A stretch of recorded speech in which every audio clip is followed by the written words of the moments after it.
Olá, hoje eu vou ler para você o livro A Carteira de Machado de Assis. Seja bem-vindos ao canal Li um Livro.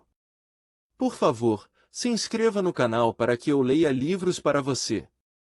Curta os vídeos. Não esqueça de deixar seu comentário, ele é sempre bem-vindo. Boa leitura. A carteira. De repente, Honório olhou para o chão e viu uma carteira. Abaixar-se, apanhá-la e guardá-la foi obra de alguns instantes. Ninguém o viu, salvo um homem que estava à porta de uma loja, e que, sem o conhecer, lhe disse rindo: olhe, se não dá por ela, perdi-a de uma vez. É verdade, concordou Honório envergonhado. Para avaliar a oportunidade desta carteira, é preciso saber que Honório tem de pagar amanhã uma dívida, 400 e tantos mil réis, e a carteira trazia o bojo recheado. A dívida não parece grande para um homem da posição de Honório, que advoga, mas todas as quantias são grandes ou pequenas, segundo as circunstâncias, e as dele não podiam ser piores. Gastos de família excessivos, a princípio por servir a parentes, e depois por agradar a mulher, que vivia aborrecida da solidão, baile daqui, jantar dali, chapéus, leques, tanta coisa a mais, que não havia remédio senão ir descontando o futuro. Endividou-se. Começou pelas contas de lojas e armazéns, passou aos empréstimos, 200 a um, 300 a outro, 500 a outro, e tudo a crescer, e os bailes a darem-se, e os jantares a comerem-se, um turbilhão perpétuo, uma voragem. Tu agora vais bem, não? Dizia-lhe ultimamente o Gustavo C., advogado e familiar da casa. Agora vou, mentiu Honório. A verdade é que ia mal poucas causas, de pequena monta, e constituintes remissos, por desgraça perderá ultimamente um processo, CM que fundara grandes esperanças. Não só recebeu pouco, mas até parece que ele lhe tirou alguma coisa à reputação jurídica, em todo caso, andavam ofinas nos jornais.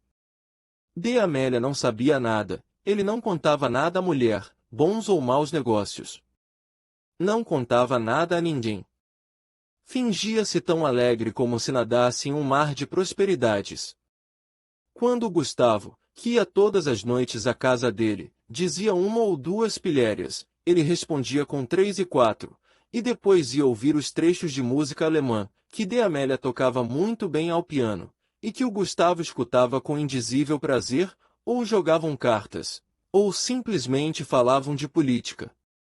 Um dia, a mulher foi achá-lo dando muitos beijos à filha, criança de 4 anos, e viu-lhe os olhos molhados, ficou espantada, e perguntou-lhe o que era. Nada, nada.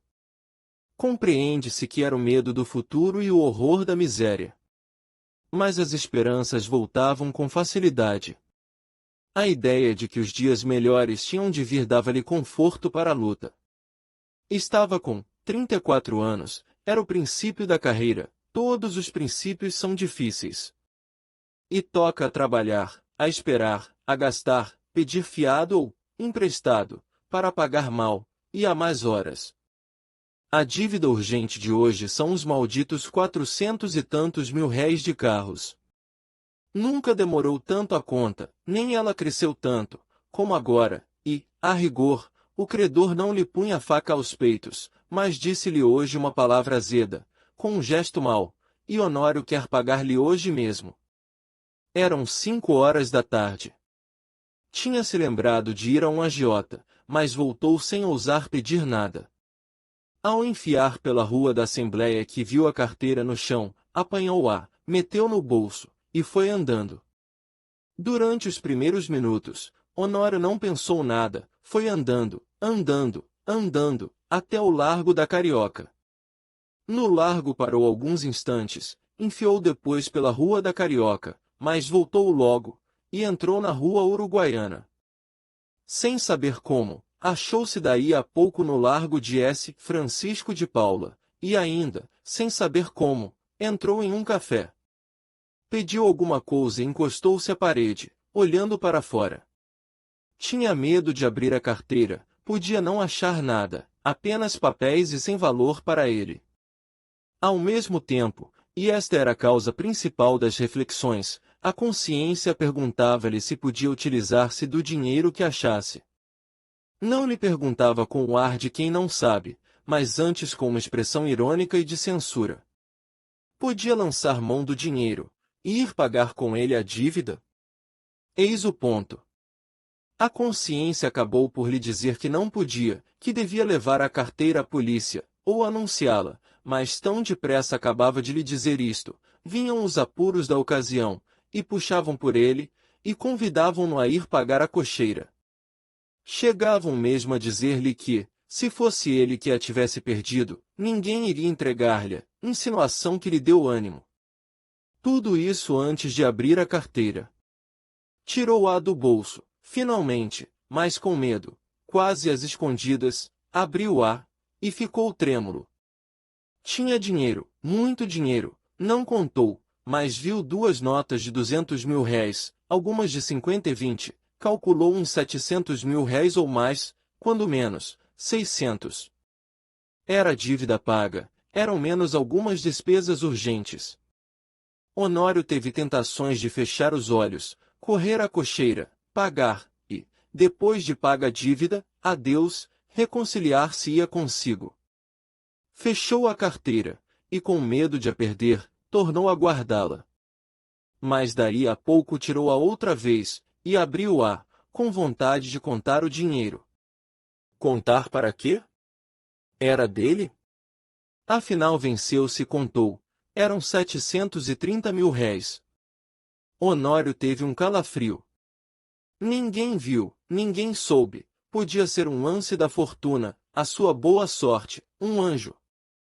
Honório teve pena de não crer nos anjos. Mas por que não havia de crer neles? E voltava ao dinheiro, olhava, passava-o pelas mãos, depois, resolvia o contrário, não usar do achado, restituí-lo. Restituí-lo a quem? Tratou de ver se havia na carteira algum sinal. Se houver um nome, uma indicação qualquer, não posso utilizar-me do dinheiro, pensou ele. Esquadrinhou os bolsos da carteira. Achou cartas, que não abriu, bilhetinhos dobrados, que não leu, e por fim um cartão de visita, leu o nome, era do Gustavo. Mas então, a carteira. Examinou-a por fora, e pareceu-lhe efetivamente do amigo. Voltou ao interior, achou mais 2 cartões, mais 3, mais 5. Não havia duvidar, era dele. A descoberta entristeceu-o. Não podia ficar com o dinheiro, sem praticar um ato ilícito, e, naquele caso, doloroso ao seu coração porque era em dano de um amigo. Todo o castelo levantado esboroou-se como se fosse de cartas. Bebeu a última gota de café, sem reparar que estava frio. Saiu, e só então reparou que era quase noite. Caminhou para casa. Parece que a necessidade ainda lhe deu uns 2 empurrões, mas ele resistiu. Paciência, disse ele consigo, verei amanhã o que posso fazer.